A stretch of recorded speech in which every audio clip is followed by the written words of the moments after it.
minus predicted. So that's what it's mean here. So in these cases, this is the example. So in these cases, in your sample, the estimate is have to be, you have a, so this is, remember, this is not elasticity. The coefficient here is not elasticity. It's a marginal. How do you explain the marginals? In these cases, if price increase by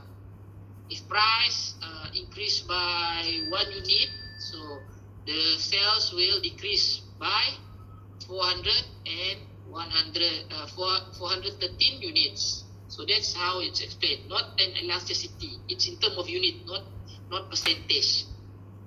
So I think they explain on the first question. And then, okay, when I say you plot, so this is the plot. How do you plot? So the residual that you obtain from here just now, from the residual output, so transfer it here. This is the original data.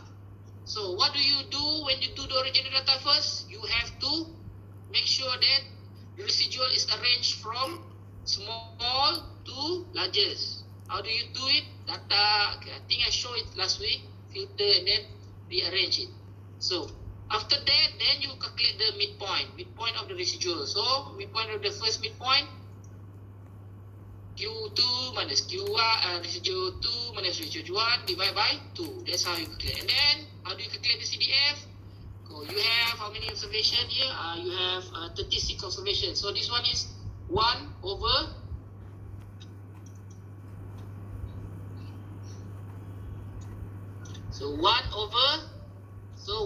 36. 1 over 36. This one is 1 over 36. Like I do here is 1, it means like 36.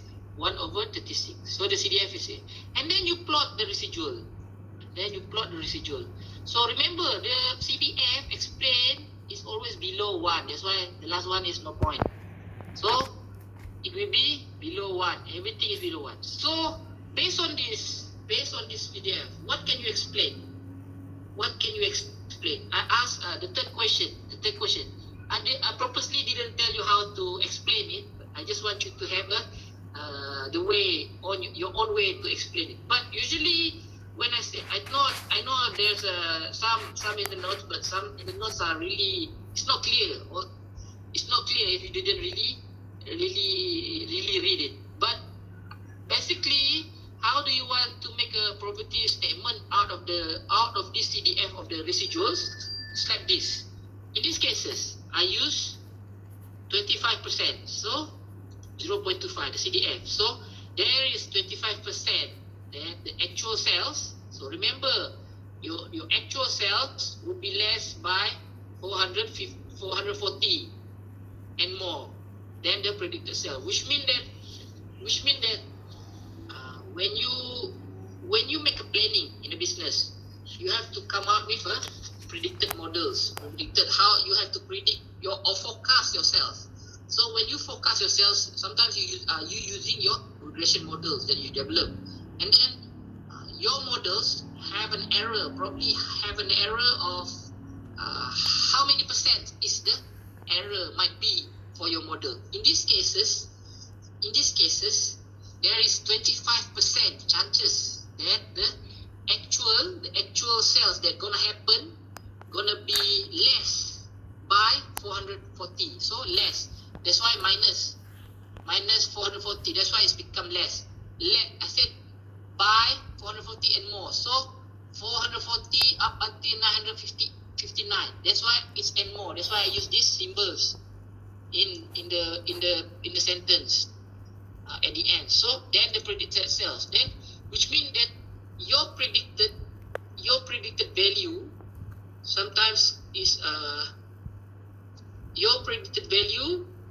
sometimes too high.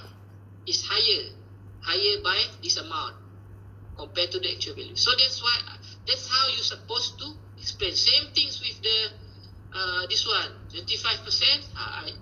Why is it 25%? Remember, 100 minus 75, so it's around here. So there's a 25% that your actual value or actual sales would be more than 191 and then the by 191 and more, then the predicted sale. So which means that the value is going to be there's already chances, or there's a higher chances also that there's a 25% chances also that your predicted model will forecast lower than the actual one. That's what it's mean in these cases. So that's how you have to explain the CDF of the residuals. But okay, the final one, the regression, the linear programming model or math programming model. So in these cases, your first question is to construct the linear programming. So this one I already show you. I really hope that you understand what you are doing. So this is the model that you set up, because most of you guys I saw is mean. This means that corn is the variable, corn and okra. So I hope you understand. Most of you guys already set this up. It means that the model 200 is the parameters, and the corn and okra, or this is the x and y, and this is the x, and this is the y. But in these cases, the y is the returns, which mean price time sales. So we have the price. The price is the gross margin is equal to price here, like the question said, gross margin per acre. So times the price. So I hope you understand what is it mean here. Because if I give you another statement, if you couldn't come out with something like this, it means that you don't understand. That's all. But make sure you don't just copy it, but make sure you understand what does this mean. Like this one, why is it less? Because this is your amount of land available. This is the 40 is amount of land available. But how you gonna you allocate your land? It's based on the how you solve the how much equation that you use. So this is 1. So like labor, how much are you gonna use your labor? So 4 corn, 4 labor for corn, and 2.5 labor for okra. So this is how you gonna use it. So how you gonna allocate will be determined when you solve the model. So this is how gonna use it. How you gonna use your labor. This is the constraint. Land you have 40 acre, labor you have 136 hours, and capital probably 6,000 ringgit or $6,000. So that's all. So the first question, construct a neat and precise graph. This is the most. I think so far only saw two students only have this correct, and I remember I applaud for that, and I'm surprised. This one, that's why this class have a prerequisite subject, which is EPT 3102. Your what you call it? Your agricultural economics. If you go back to your agricultural economic notes, they will talk about, I think in chapter 1, 2, 3, 4. I think chapter 4, when we talk about input substitution. When you produce something, right? So imagine this farm. They are producing 2 products, which is corn and okra.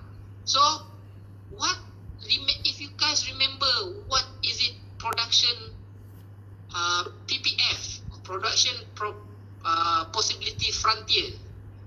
So why is it 1 here? It means that both products are perfectly substitute among each other. If they use 1 acre of land, can be replaced easily with 1 acre of corn. That's what it means 1 here. So the line is straight line. What is the assumption of PPF? When you draw a PPF, it means that you are going to use the same amount